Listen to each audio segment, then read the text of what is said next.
Well, the rumours are, Steve, she said it was that small she couldn't find it. Hey, how are we doing, everybody? It's Kev Ashford back for your preview of Wolverhampton Wanderers versus Manchester United. This is Vancam. Hope everybody is well, and thanks for tuning in. Pin back your ears, crack open the beers as we get 10 minutes of Kev in a van on his break at work, talking all things Manchester United, and there is never any shortage of news when it comes to Manchester United, mostly being the name Marcus Rashford. Yes, everybody has pretty much had their say on the United stand about Marcus Rashford, and Marcus Rashford basically going on a 2-day bender, then ringing in ill, you know, for training. Didn't make it in his private jet back from his nightclub antics in Belfast. Yeah, illness, where I come from, it's called being hungover, and I've heard loads of people try to defend Marcus Rashford. They've been on this kind of crusade of trying to clear the name of Rashford. I even had somebody say to me, Kev, have you never been on a bender and pulled a sickie? I said, yeah, Steve, you knobhead, of course I have. But I am not paid 350 grand a week. I'm not in the media. I'm not this public figure that has got this great name of all the great work that I did through lockdown, feeding children and stuff. So I'm not a role model to anybody.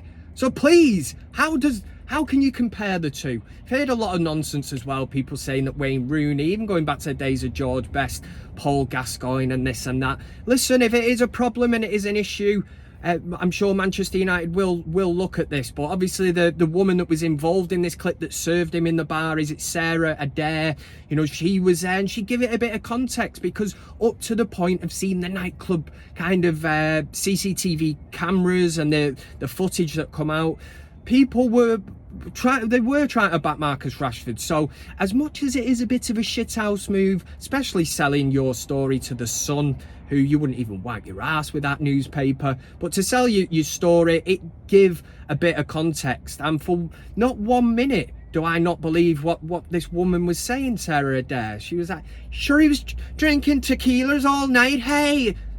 He clearly was, and he didn't make it back to training. It's unprofessional from United's perspective. You can look at it two ways. Player power has existed at this club since the days of Sir Alex Ferguson. He would not have stood for this.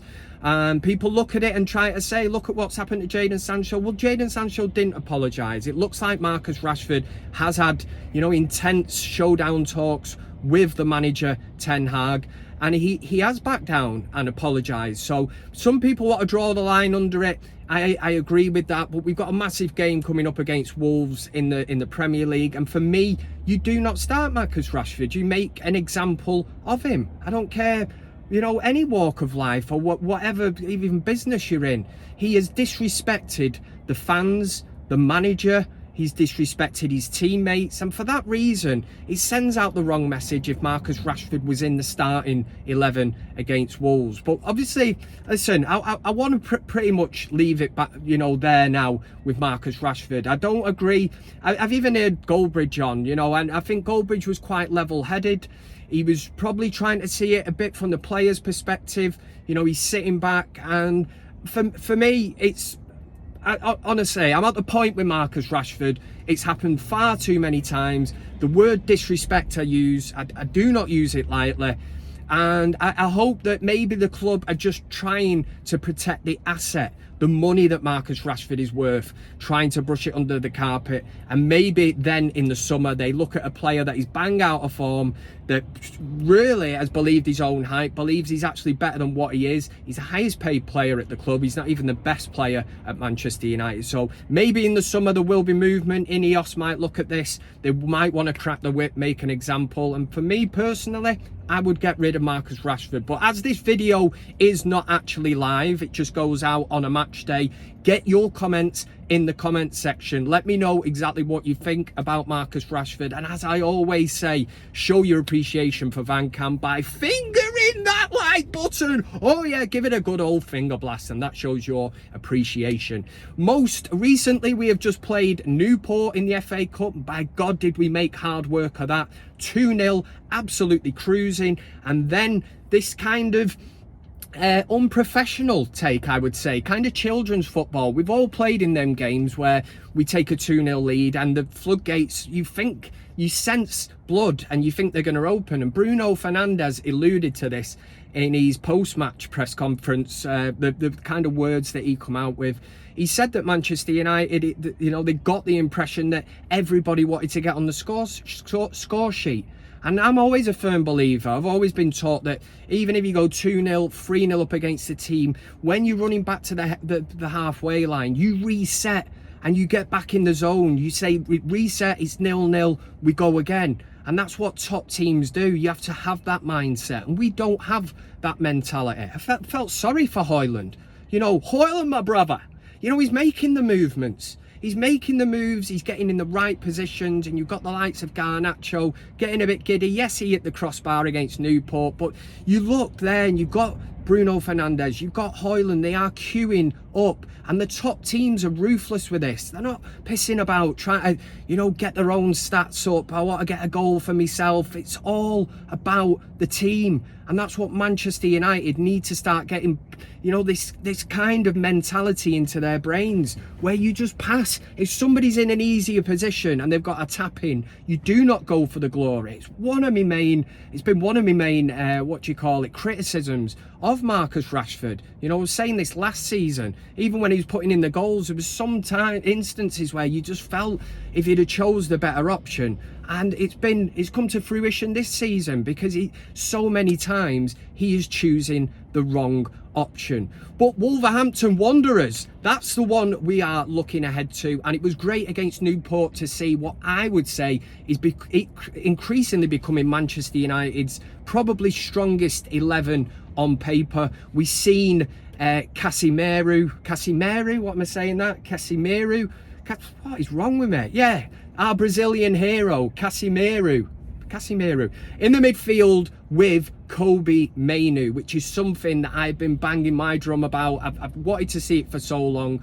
Let's get some control in that midfield. But the one thing about our Brazilian, I would say, in the Newport game is that his legs started to tire towards the end, and that is why he come off. But this is a partnership I'm really looking forward to seeing. And obviously Kobe Mainoo getting his first goal for Manchester United against Newport, really struggling there, sorry about that. Big thumbs up. It's great to see a lad of 18 years old. He gets what it's all about, not an ego, and that's what we need to get away from, because Wolves are a good team. They're I would say, our bogey team. They're a team, something we are not, and we're trying to get there. But I think when you've got too many individuals and you're trying to live on moments, it does not work at Manchester United. I want to get your thoughts. Obviously, if you get into the comments section, would you leave Rashford out for this game? Personally, I would. I think you have to make an example of him, and from Ten Hag's perspective, he needs to show who's boss. Needs to crack the whip. That's what he needs to do.